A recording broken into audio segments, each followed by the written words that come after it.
Hello, And we're live.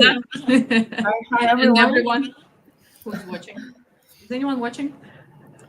I hope so. Yes. Hi, everyone. Thank you for tuning in and to our 11th episode of our AI in real life talk series. So, we were thinking about what we would be talking in this episode, and really didn't come up with any very specific kind of topic, but there's been a lot of activity on the, I guess, our favorite executive agencies front. And we just wanted to discuss that because it seems like FTC is in the news almost every week, along with new lawsuits against OpenAI. So we thought we would focus today on what FTC does, what Securities and Exchange Commission does, and maybe discuss a little bit, if we do have time, about the CHIPS Act, the so-called CHIPS Act, and a bit about semiconductor industry. Because to run all this, LLMs and all that stuff, you do need computing power. So you need some powerful hardware to be able to do that. So yeah, we don't have any guest speakers today, so it's just going to be Elena and myself. So hope you guys enjoy, and please do comment. This is a live talk, so we'll be able to see your comments and hopefully answer any questions or anything like that. So welcome. So let's get started, right? Alisa, you wanna Yeah, I wanted to, introduce our main heroes of today's live? right. So I realized that we talk about FTC and SEC, and we just kind of assume, I guess, that most people know what these agencies are. But I realized that maybe it would be a good thing to provide a really quick sort of one-on-one overview of why FTC is even active in the AI space, and what are they doing, and why, where the Federal Trade Commission authority stems from. So basically, Federal Trade Commission, FTC, is the executive agency. So this is part of the executive branch. This is not legislature, judicial branch. So they are tasked with law enforcement authority. So basically, there are laws, and FTC is charged with making sure that these laws are being enforced. But also, FTC, although being an executive agency, they also have the rulemaking authority. So they can kind of quasi-legislate. So they have the authority to issue rules and guidelines, and the companies must abide by those. So basically, for the enforcement and administration of laws, FTC is responsible for enforcing more than 70 federal laws. And these are consumer protection laws to prevent fraud, deception, and fair business practices. This is antitrust legislation that would prohibit, anti-competitive mergers. And FTC also administers a wide variety of laws and regulations, and I won't name all of them here because it's quite a fair amount. And also, FTC can bring cases against both individuals and the companies for violating those laws. So basically, you and I, as just ordinary consumers, FTC is kind of looking out for us, making sure that we are protected. And in terms of the rulemaking authority, as I said, so FTC has this power to issue industry-wide regulations and basically to deal with this common unfair or deceptive practices or unfair methods of competition.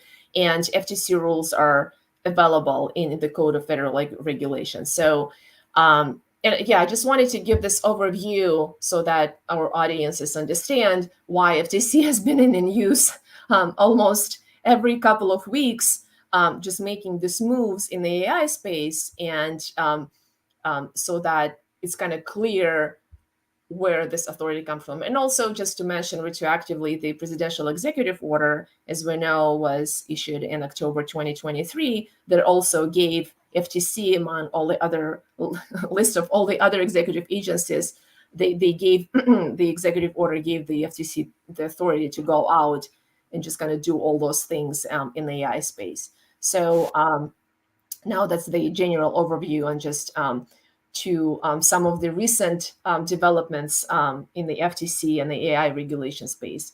And I don't know if Lena, you want to take it from here because I've talked a lot. Sure, sure.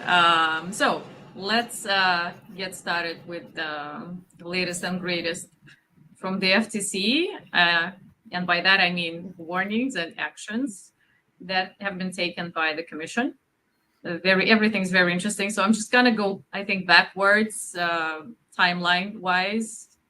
So on March 18th, right, the FTC announced a settlement with 16.5 million, by the way, settlement with Avast. It's a browser extension and antivirus provider, if anyone knows that. So the allegation is that they collected and sold users' sensitive browsing data to third-party advertisers, despite promising to block online tracking. So in effect, this company promised the users that they'll protect their private and sensitive information, and turns out they did the opposite of it.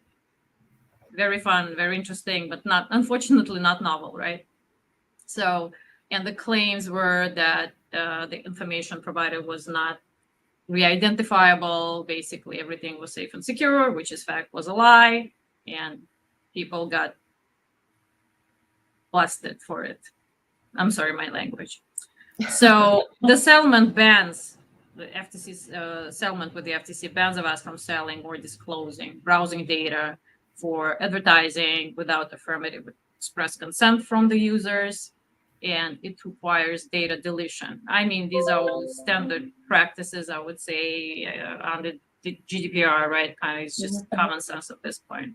So, and by that settlement, the FTC kind of reiterated its stance that failure to obtain affirmative consent or affirmative permission to sell or share browser history data, it potentially could constitute deceptive or unfair practices, right?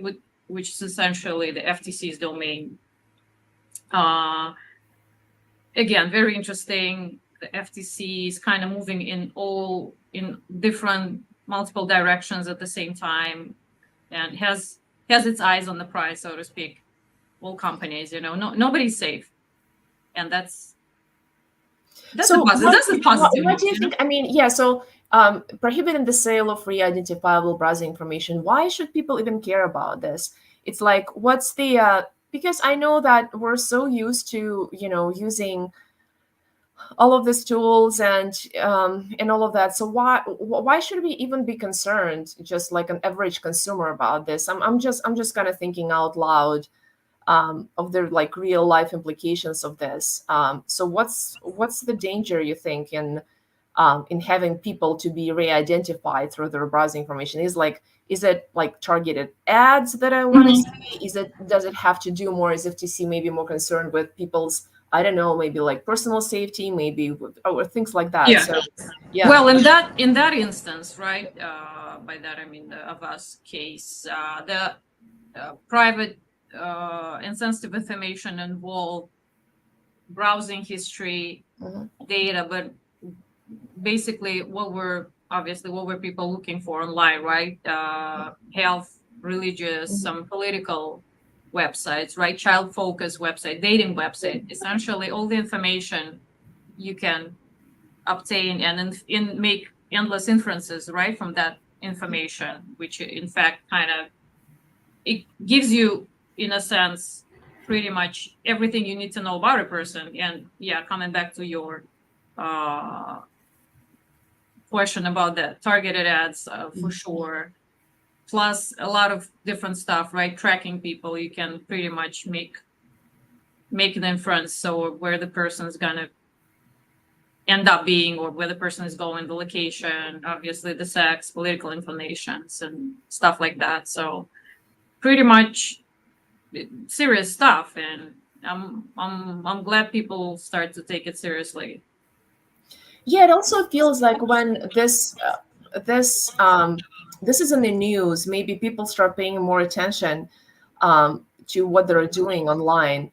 um, I know that many people, they say, that's okay with me, and but I think that all of that activity from the FTC is just kind of brings that to the forefront, and Yeah. just makes people maybe think, about what these companies are doing with my data. I wanted to read an article a couple of weeks ago, and I think it was on a European site. So I went there, and I went into the cookies and all of that, and also they had a laundry list. I think it was a few dozen of third-party companies, Mhm. vendors, that if you do not opt out, they would have like a legitimate interest to collect your Yeah. data.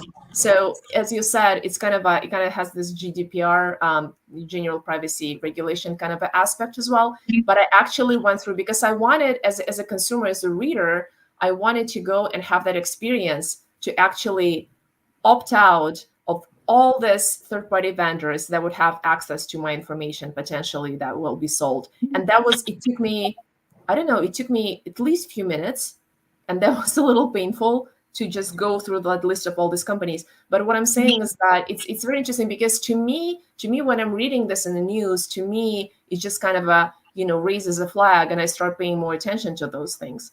So Yeah. But you're an attorney, at least. yeah, but I'm also a It's a little bit. consumer. I'm also an average Yeah, person. I'm a a little different. consumer. I'm a consumer of, I'm also browsing and doing all this kind of stuff. So that's why, to me, in the absence of federal legislation, or even, you know, I think that, executive agencies stepping up like that, just because it's more of a Yeah. kind of immediate, I think it has a more immediate impact, as opposed to if you, file lawsuits and you go through this very lengthy litigation and you don't know what the outcome would be. So Yeah. it's just kind of going back to the FTC powers and why they're doing this. I think it just has more immediate effect, right? So, Yeah. once probe, companies have to respond to the probe, they have to comply, there are some enforcement actions. So I think that the timeline on this is much faster, and maybe, this is, yeah, that's why we love FTC so much. Yeah. I mean, it's also good Mhm. to the thing that the burden is on the company, sort of, to just mitigate the risk and be proactive with the FTC's help, obviously, versus just it's on the consumer. You read the terms of service, terms and conditions. You do this. You read all the you read all the small Print, font fine information, print. blah blah blah, Yeah. fine print, Hmm. and it's kind of up to you. And then you give your consent. You do not give your consent, but I mean, seriously, who on earth reads terms and conditions unless forced to or paid to Yeah, read I, it? I don't So want to read them for sure. And this yeah. is, I think, this is also speaks to, one of the talk points that we have here is Mhm. about, this potential deceptive practices by some of the companies, where when they attempt to change their terms of Mhm. service in Yeah. kind of a, in a misleading manner, Uh, because, and I think there are examples of this where, they would say something, and yeah, yeah, I yeah, yeah. saw people discussing on LinkedIn, and they were like, what are these companies doing? Yeah. So it's good to see the FTC just kind of giving this warning. There's a writing on the Yeah. wall, so please don't do that. I mean, yeah, your consumers, Yeah. your people who use your products and services, you can't deceive them like that. Yeah, Um, yeah, exactly, exactly. And some so yeah, kind like on that front, yeah, FTC has been also watching watching of, over those things. And of course, we are in the election year, and we've had our deepfakes talk already, and we probably need to schedule another one, because the telemarketing fraud and all the scams um, that can so easily be perpetrated these days with this technology. yeah. So it's good to see that FTC is very aware of that. So I think, have they issued the ban for the robocalls, AI-enabled robocalls? I think so. Yeah, that was not FTC though. That was FCC, I believe. Oh, that was Federal the Communications Commission. Federal Yeah. Communications Yeah, yeah, Commission. yeah. But yeah, the ban is Mhm. yeah, Yeah. it's in effect. So kind of we're covered on that front, thankfully. Yeah, and I think that FTC is also kind of looking into what the companies are doing in terms of licensing of the data and model training deals, Mhm. because they want to make sure that kind of on that front, um, people are also protected, the consumers. So, Yeah. um, We also wanted to kind of touch upon the recent uh again, we're talking about the FTC, right? The proposed rules by the FTC, which was in February, I think, February 15th. The rules to combat impersonation, mhm, fraud, yeah, particularly involving AI technologies, deep fakes, read deep fakes. So the FTC finalized the rule banning government and business impersonation, giving the agency kind of giving themselves, in fact, stronger tools to combat scammers and mhm, impersonators of people.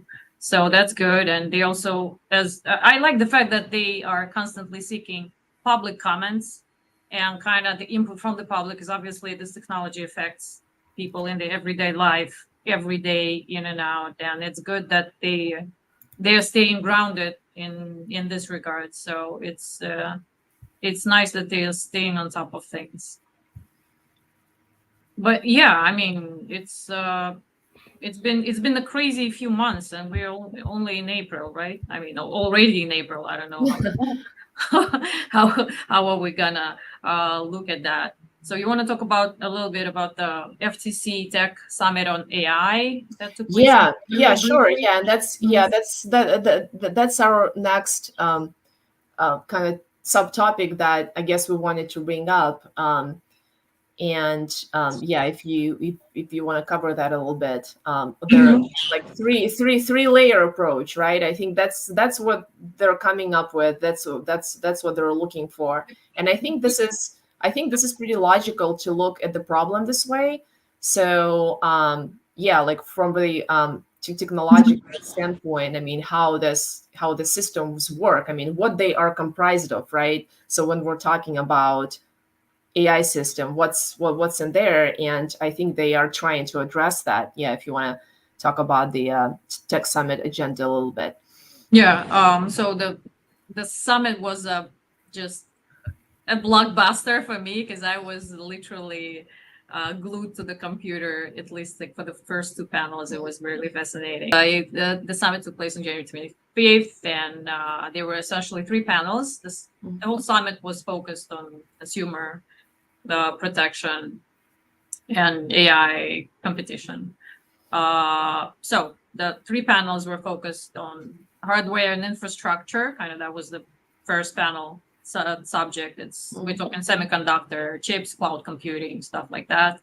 So the second was on data and models, Mhm. pretty straightforward. And the third one was on front end user applications. Kind of so talking about use cases and all that stuff. So I like the fact that they've been. Oh, by the way, the summit started with this announcement that they launched an inquiry into five biggest cloud service providers. So everybody it was like this breaking news moment. So it was very, very interesting as well. But yeah, so the hardware and infrastructure.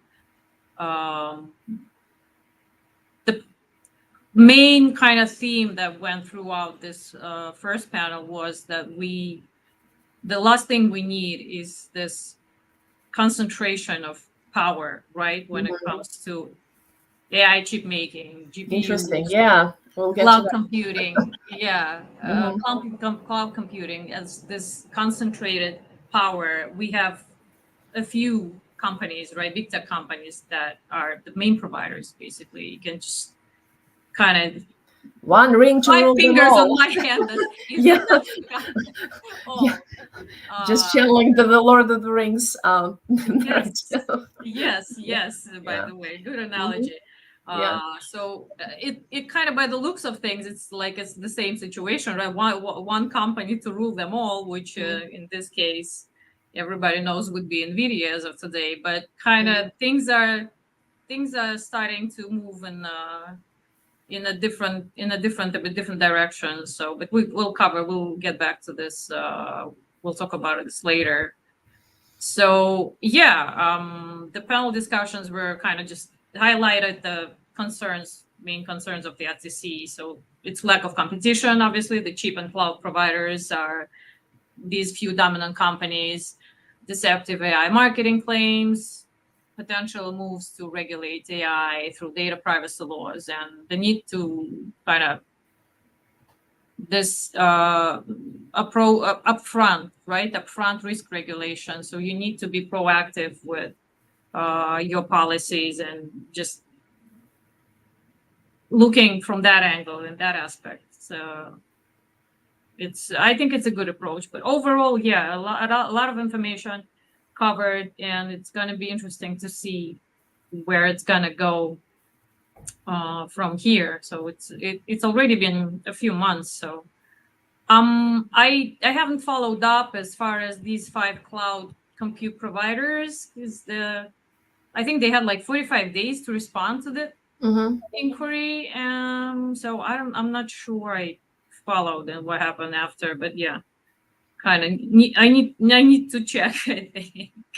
Yeah, there's just so much transpiring every Yeah. single day. I would say it's not even weekly anymore. It's kind of the stream of news that you learn something every single day. So there's definitely a lot of activity. Yeah, so I mean, interesting in terms of the kind of data models and front end user applications. I think these two, layers, they get more attention, especially the front end user stuff, because I think many people who are talking and interested in AI right now, they are probably the end users of these tools. Mhm. So, but of course, there is there are other discussions about the actual data, the actual models, and the data that goes into training these models. And I think that yeah, we just wanted to highlight this, that Reddit just got a note from the FTC. Knock knock. Neo Matrix has you, kind of a. Yeah, and they are just about to go public. So sorry, Mhm. guys. You But need that was to an just, interesting timing, right? of So course. for Reddit, and we all know and love Reddit and use it all the time. So basically, FTC asked Reddit. I mean, nothing, you know, horrible is happening, but it's It's like just a letter, a we friendly want to letter. know, guys. Yeah, we want to know, guys, how you guys, obtain your data, how you license it, how you use it to train your models, what's going on. So yeah, we'll see. It will be very interesting how Reddit responds, and it's always kind of interesting to see how they issue sort of like a press release saying like we're cooperating, with FTC. Well, so just basically don't be alarmed, Yeah. but yeah, but And it's very interesting to see that FTC is kind of probing these companies, uh, making sure that they are held accountable for what they do. Hopefully, so. yeah, I wanted to also kind of add on that this little twist that the Reddit story has. Mhm. This mysterious company that kind of was in talks, and there's been this rumor of an agreement of $200 million, right, for train generative AI. So this mysterious company ended up being Google. No surprise there. So things are looking up for, again, for the big tech, and they just keep aggregating power. And this brings me to Microsoft. Just totally off our topic, but the recent news is just unbelievable. I mean, the big companies are getting even bigger, and at this point, it's just kind of hmm. I'm a little pessimistic, I would say, because Microsoft has been investing heavily in major AI developers and providers, and after that, kind of after they invest a lot of money, the trend is they start acquiring those companies. Case in point, inflection. And yeah, it's just interesting how everything is going the same way. So we'll see how it's gonna go. But yeah, the trend is definitely there. Just accumulate more power, more GPUs, more everything, more data. Obviously, data is the new oil. So Yeah, so once the EU AI Act is in full force, it's also going to be very interesting to see how all of that plays out, because the companies who do business in Europe, obviously they will be subject um, to this to the EU AI Act requirements. So Yeah. so we'll see how that plays out. Yeah, so FTC is definitely has been very active, but it's not the only executive agency that's been stepping up. And we also have another. I guess is it second favorite? I'm not. I I mean, wouldn't say so. this is the Securities and Exchange Commission, and another executive agency with kind of law enforcement authority. So what they do, what SEC does, is that they just kind of oversee the investments, security markets, capital formation. So they make sure that the companies are compliant with these regulations, and they also have the power to kind of review the company's financial disclosures and statements of what they do. So this is just sort of like a 101 on SEC, and again, why just like FTC is being kind of active, not as active, I guess, as FTC, but since still it is also doing something. And just recently, this is very interesting. This is the first time I'm encountering this new term. So I don't know, Elena, what do you think about AI washing? This is very interesting. This is something that has not come up before. Even 2 months ago, I don't think we knew what AI washing was. Yeah. That's very interesting as well. So the SEC kind of stressed that was their business when it came to various companies advertising that they are using AI technology. They're so advanced and so cool. Obviously, you slap AI on anything nowadays, and you kind of get investment, right? That's things are working this way. It seems lately. So the SEC is like, no, guys, not working this way. If you're telling you using AI and you're not using AI, basically what you're doing is deceiving your investors, and that's our business. So not gonna fly. And that's AI washing for you. Right. Yeah. And I've seen people discussing this pretty intensely on LinkedIn as well, because it seems like it's almost now anything that has to do with AI is kind of in fashion, right? Mhm. So Kind of. so yeah, so I just wonder, there are companies out there, we're not talking about the big ones, but maybe some smaller ones who just seeing all that hype, they're Yeah. thinking, oh, maybe to be competitive, or to attract the customers or target some audiences, we have to do something that has some AI in it, right? So I Mhm. just wonder how that's going to play out, because to me it's almost funny to think that way, that some businesses would like to do something like that. But AI Yeah. is such an overarching term. So, I mean, I don't blame them at some point, because, like, what does it mean to use AI, to leverage AI tools or to use AI systems? Or I think, yeah, we'll have more clarity on what that actually means. I But mean, yeah, we need yeah, to kind of have one general. We can just start by having one general definition of AI, right? Just one. that's not an easy task. I mean, we discussed that before. It's like you can't. It it's so, I mean, this technology like permeates everything. It's only use, it's everywhere. So it's really difficult to define what that is for, maybe for like for general purpose. Maybe there will Yeah. be more, definitions. Of course, you have to come up with something, but even like on a more practical, I guess, standpoint, like here, what does it mean you're making misleading statement about your use of AI? What does it mean? It's like you're saying you're using it, but you're not, or you're saying that you're, let's say, training your models on certain data when you obtain consent, let's say, from Hmm. from people, but that's not what you're actually doing. So Yeah. there might be some different things, and that's why, again, I guess folks in OpenAI is so busy these days. Like, they have so much going on, and this is just another thing that they will have to respond to from the SEC, is that uh,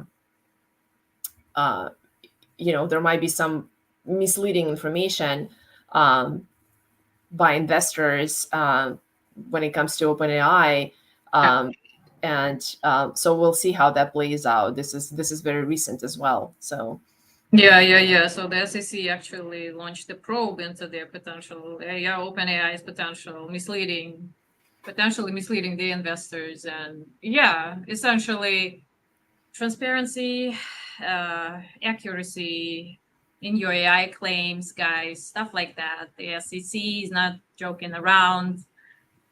Again, they are more in the lately been more in the news when it came to crypto and securities and all the other juicy stuff everybody kind of forgot at this point, but it's still there. But yeah, the SEC is just I'm pretty sure the SEC just got jealous of FTC. Can I say this? They're like we need to step up. we want to be in the spotlight too. Yeah. I mean, everybody's welcome, I guess. Everybody has a say in this, especially SEC. I would be surprised if they stay kind of on the sidelines. That's not Yeah. what they do. So we are at a 30-minute mark. I'm surprised we lasted this long, honestly, because this Yeah, I topic think is just, yeah. yeah, I think we wanted also to discuss, if we had time, we wanted to go over the CHIPS Act, Hmm. and yeah, and that has to do with that, the hardware aspect, right, of this AI landscape. And yeah, so yeah, there is this act. It's called the CHIPS Act, and the goal here is to, I guess, to strengthen our economy and competitiveness in the semiconductor industry. And why this is important, Elena, you kind of alluded to that in the beginning, is that at this point we have this conglomerate of companies: NVIDIA, ASML, um, TSMC, who together pretty much rule this landscape. Because to be able to run your models, you really have to have a lot of computing power. So you have to have this powerful hardware, and this is something that has been going on. And it's interesting. I've just finished reading the Mustafa Suleiman's The Coming Wave book, and I really recommend to folks who are interested. And so Mustafa was the co-founder of the DeepMind, and which they sold to Google after. And he has some really interesting and profound thoughts on this, entire kind of a AI technology topic and containment. And now, actually, I think he's the head of the Microsoft AI. Yes, Right. the Microsoft has the Yes. new AI So department. yeah, now he's there, and it's very interesting. But I really enjoyed reading his book because he's been in this industry for many years, just kind of at the forefront of it. And what he was highlighting in terms of the he highlighted the containment issue of how we could contain this technology, how we can slow down a little bit, kind of think what we're doing. And he highlighted one of the so to speak choke points is where you could possibly have some sort of an impact and kind of influence containment, is where it's exactly the hardware problem, right? So there is only Yes. this just few companies in the world who actually produce the chips. And I think Intel is stepping up a little bit, but it's pretty much NVIDIA at this point, ASML. So yeah, and this is very interesting. I think this is related to that kind of a thought, or what we can do on that front to gain a little bit more control, um, over the hardware component, because without it we can't really Yeah. run the software, use this technology. So yeah. So to come back to the CHIPS Act, right? Yeah. So aptly named, of course, as all the recent acts and bills in this country. I love the acronym so much. So the Chips and Science Act, right? I mean, let's just start from the beginning, I would say, like just the overview. Let me paint you a picture. So no doubt the ES is the leader in chip manufacturing and design, I'm sorry, chip design and semiconductor design, right? It's the U.S. is a global leader, and it's been established, as well as research and development in that area. But what might come as a surprise is the U.S. only is responsible for about 10% of global commercial production of chips and semiconductors, and that's where lies the rub, I would say. So the Chips and Science Act, also known as China Competition Act. So it was passed in 2022, and basically what it did, it banned American companies to from building advanced tech factories in China, effectively trying to kind of put a stop on this Chinese production, China being one of the main suppliers of semiconductors and chips, right? What's also interesting that the US has been very active in trying to press its allies, and we're talking the Netherlands, Germany, South Korea, Japan, so all the countries with the kind of countries who are main providers and manufacturers of chips and semiconductors.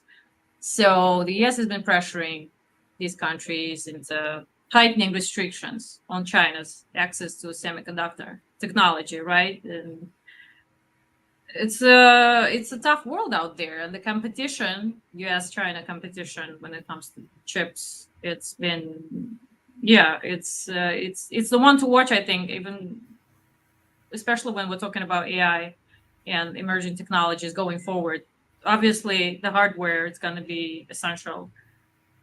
He who has access to GPUs and chips and compute power rules the world, right? Coming back to our Lord of the Rings analogy.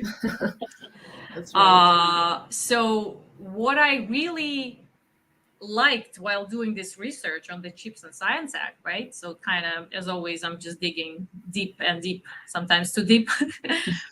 uh, we mentioned Netherlands, right? So one might think, what's in Netherlands? Like, what's happening over there? Hmm. Is that even? I've never thought the Netherlands would be the country who is manufacturing anything Well, even as a related, major right? player, right? Yeah, Yes.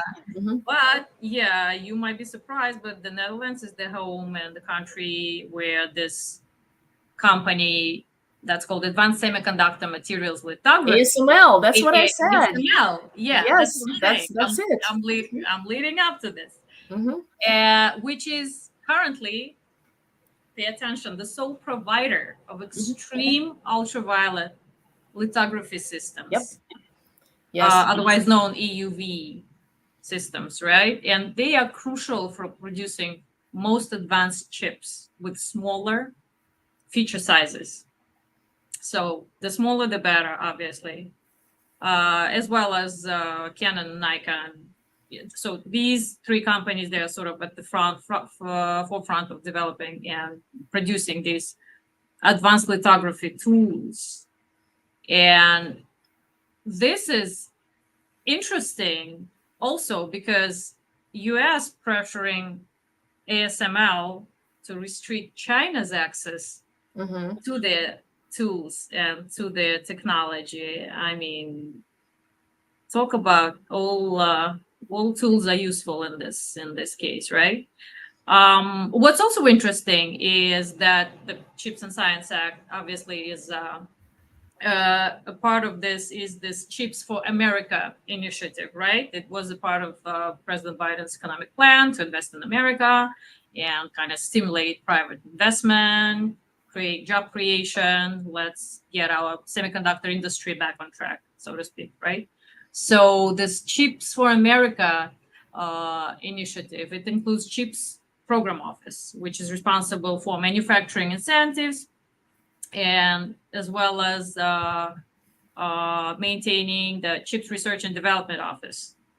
So those two, they are both sort of within the National Institutes of Standards and Mhm. Technology purview, Another right? favorite So of ours, kind right? of yeah, all the strings Yes. are Mhm. kind of coming together, Mhm. and we see that Institute of Standards and Technology is behind all of that, NIST, right? And we, whenever we hear NIST, we can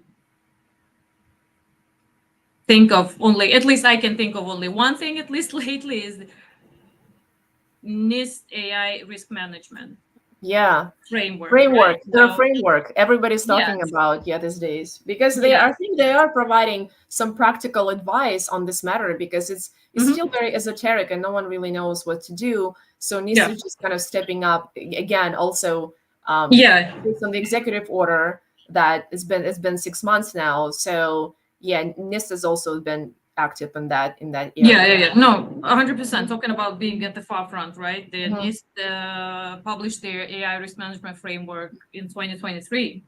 I believe it was January, right? Mhm. So we are talking over a year, almost a year and a half ago. So pretty much everything we know when it comes to the U.S. Legislative system and kind of just attempts to regulating AI goes back to this framework, because it's been quoted and cited too extensively Mhm. in recent proposed bills. So yeah, it's kind of very interesting to see all those little puzzles coming together when you're just willing to dig a little deeper, I would say. So yeah. Um, you want to talk a little about NVIDIA's Yeah, I uh, guess. Yeah, I guess I will position? I be. mean, we kind of already mentioned Yeah, it. I mean, I guess I will be preaching to acquire a little bit. Again, just kind of reiterating. I think that probably our audiences know what NVIDIA does. Um, I mean, it is really kind of a giant, and a key player. I mean, you cannot really kind of downplay of what they're doing. And yeah, they've been, they're been producing, chips for video gaming, and kind of after a few years it became apparent that they have this technology that can actually power the AI systems. Yeah. So what was interesting to me, and I might be digressing a little bit here, is that um, just going back to generative AI, right? Gen AI, GPTs, and all of this stuff that many of us have been using for quite a while now. And it's interesting. I just read recently that NVIDIA came up, um, with a suite of tools and workstations. So basically, now you can install NVIDIA's think chatbot on your local machine. So you don't have to go. You don't have to use the online solution, the so to speak, like the uh, kind of when whatever you type in your prompts, your data goes. It's on some server, so you can actually install it on your computer, on your laptop, and just kind of use it locally like that.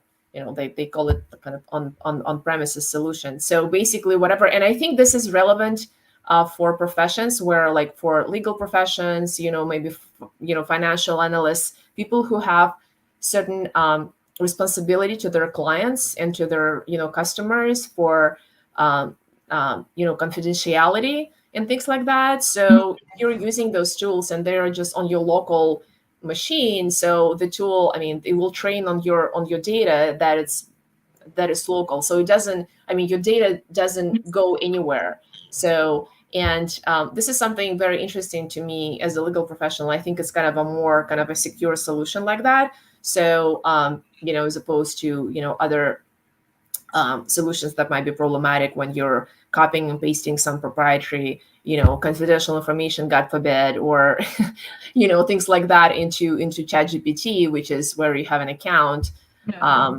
or some other tools, but it's all on the servers. It's all on the cloud, and I mean, of course, there are some secure solutions out there, but I don't think that many people are using them just for their individual purposes or for their work. So this is something interesting about NVIDIA that I just learned, and I think that kind of they're also in that domain in addition to everything else that they're doing. So yeah, I mean that's the NVIDIA spiel. It's what's also interesting, right? So there's been this coalition has formed, right? That dreams of unseating the NVIDIA as this global provider of GPUs and hardware for AI, right? For AI training. The thing is, again, let's start from the beginning. Globally, over 4 million developers rely on NVIDIA's software platform, which is called the CUDA, I believe. So we are talking about 20 plus years worth of code. And going back 20 years, right, a lot of code has been written and built around and on this software platform, right?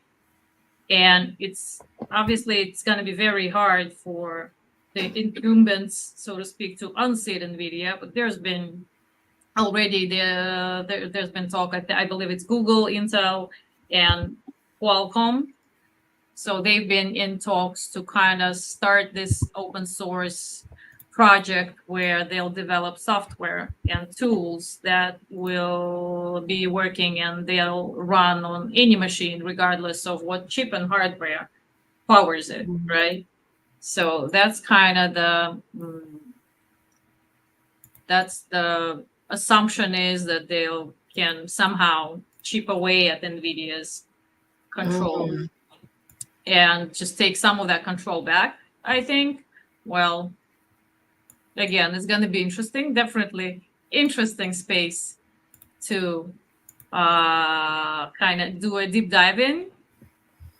I physically do not have time literally to deep dive into everything I want to deep dive into.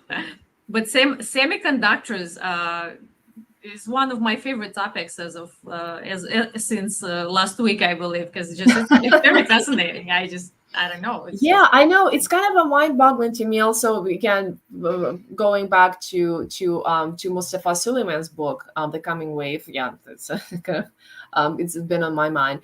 That for example, the TSMC is almost pretty much like the only manufacturing facility which is in Taiwan, that manufactures all those things. So to me, it's a little crazy that this is actually happening. So I think we need probably more of that. I'm definitely not an expert, but it's just, I mean, the usage and the need for this technology is so overwhelming. So I don't know how it can be just confined to one particular location. So Yeah. I think, yeah. So The trend has think been these are like geopolitical considerations that are going into all of this, right? So some sort of a balance at some point. So the trend is definitely to accumulate your own, not even accumulate, right? To be your own manufacturer and supplier and producer, right?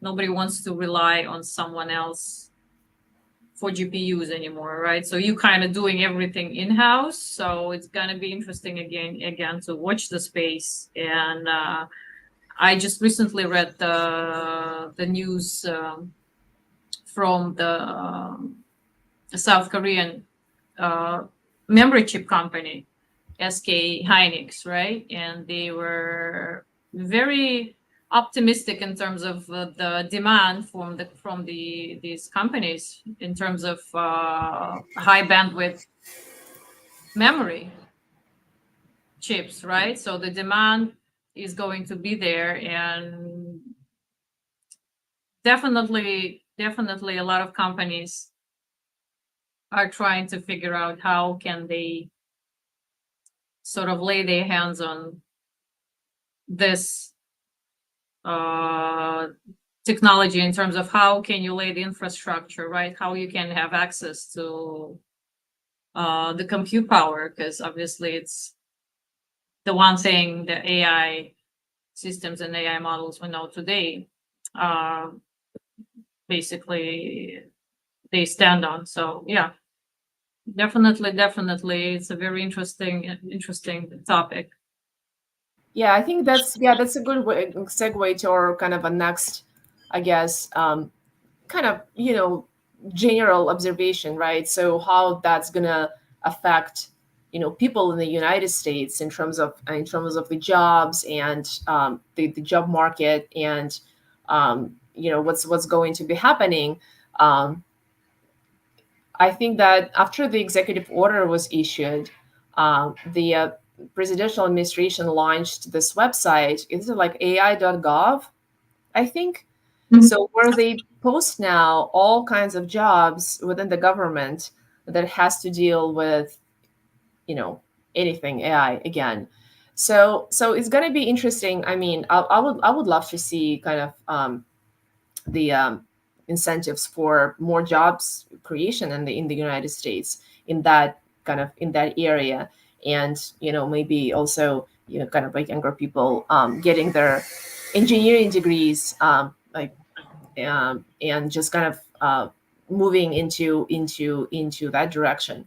So hopefully some significant employment opportunities also for well-paying jobs and interesting roles um, and things like that. So And with that, there'll be, and already there is already, but there's going to be an enormous sort of competition between those different countries, even, right? Different states in terms of talent, right? You need to get your hands on the best of the best of the best. That's why, coming back to my favorite topic of the day, Microsoft has been trying to poach a lot of talent, and they have already, right?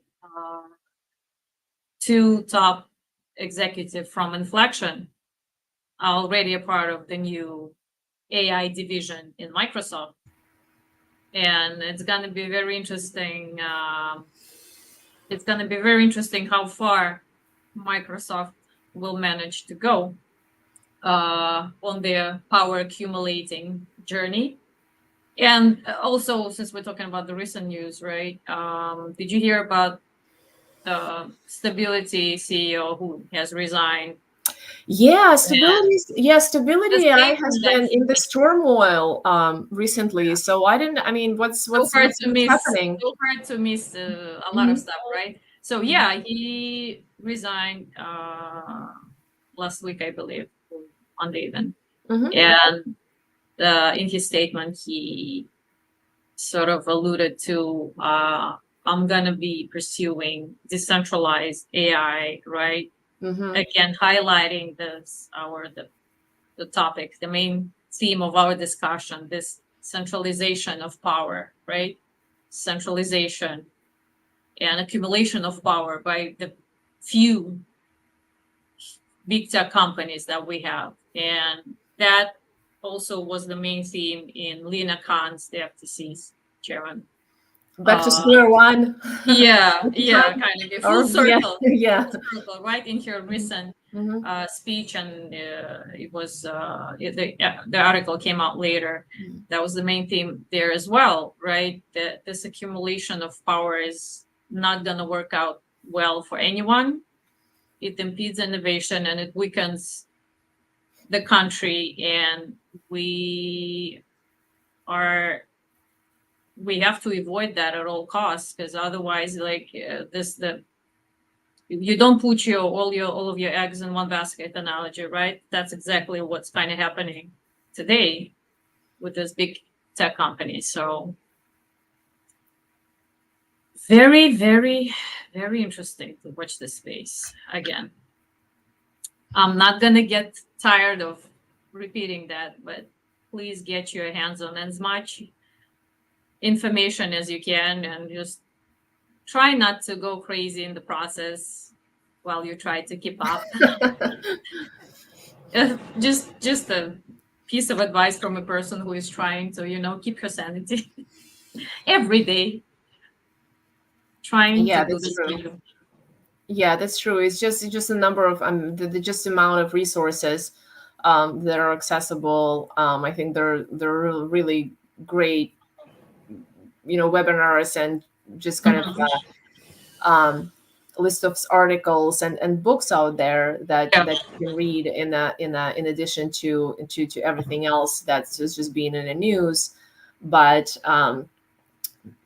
yeah, so yeah, it's just yeah. I guess we're almost wrapping up here. Yeah, and just one of the most fascinating one of the most fascinating pieces of news that I just read yesterday was about this orb that's scanning your iris Mhm. for the in exchange for some crypto. Mhm. So there are a few million people, and this is not related to semiconductors or anything. It's just that one piece, and I think that Jared posted it. He will be our speaker, by the way, in a couple of months. But it's just basically, and I think it's OpenAI, one of the OpenAI Mhm. companies. It's registered Yeah. in the Uh, Cayman Islands, which is the well, offshore zone. It doesn't have you're any talking about shareholders. WorldCoin, right? It does, yes, it doesn't, WorldCoin doesn't have any members. So it's basically Orb, the advertising to orb, folks the like, orb. yeah, this is the orb. You can get Mhm. some sort of a digital ID. I don't know what that means, quote unquote, digital ID. Scan your iris, Mhm. we'll give you some crypto, and that's Yeah, it.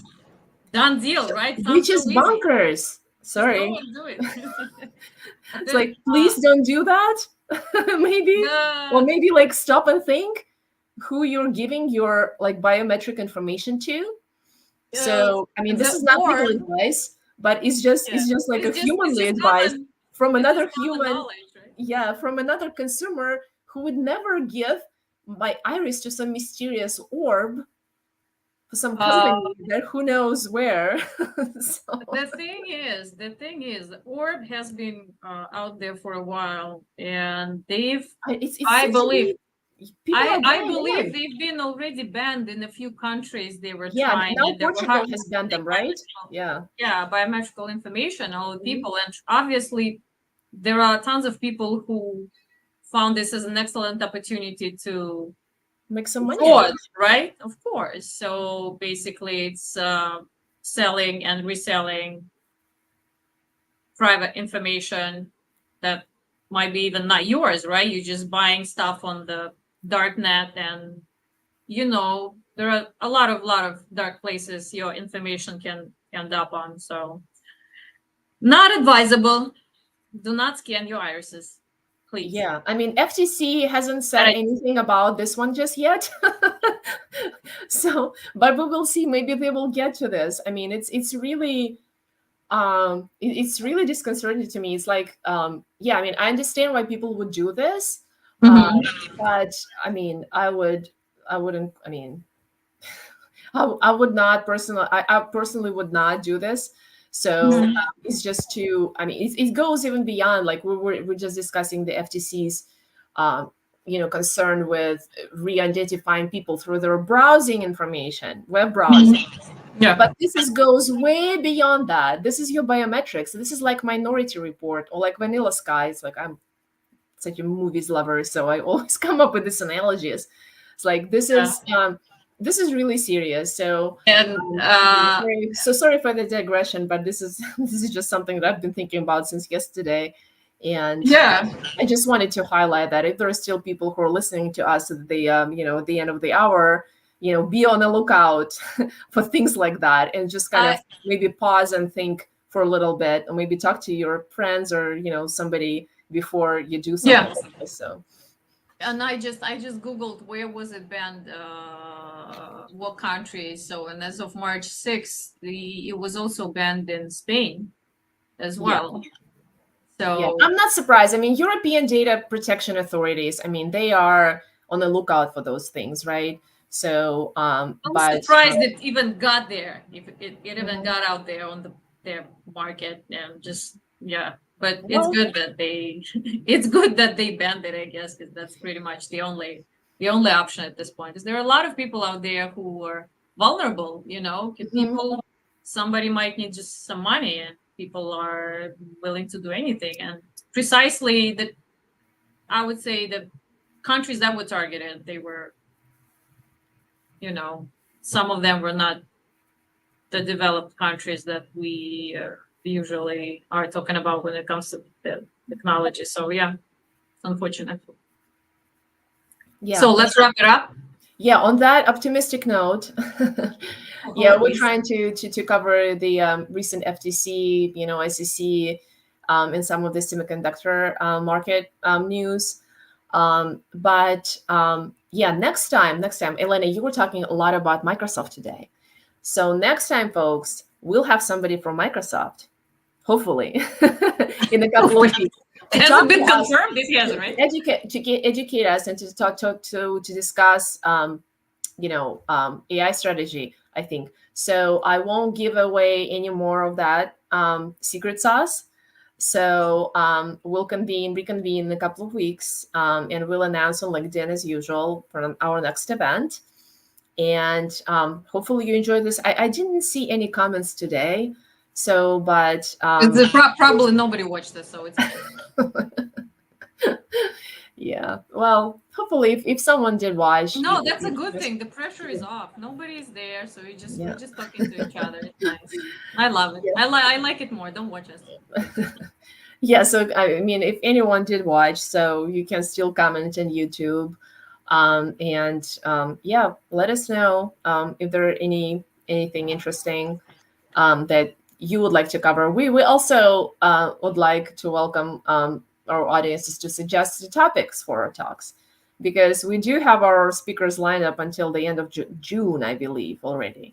But Yeah. there's just so much to talk about. And yeah, it would be lovely if we get a suggestion for topics, because we're doing this to have this kind of a more casual discussion about things that people are interested in. So Let's keep it casual. yeah. All right.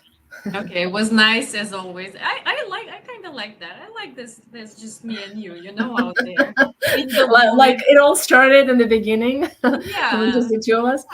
yeah, Yeah. yeah. I like the idea Yeah. of this. It's So, nice every now and then. But I uh, do enjoy our speakers. I always learn oh yeah, something new. This is incredible. yeah. Yeah. That's my favorite part when you just kind of all the takeaways that kind of just after the conversation is done Mhm. and when we're offline, obviously, and we just stay and keep talking, and it's just the constant flow of just information and insights and energy. It's just yeah, love it. So Okay. okay, Thank you, everyone. thank you, We'll see you in Alisa. 2 weeks. Bye. Bye.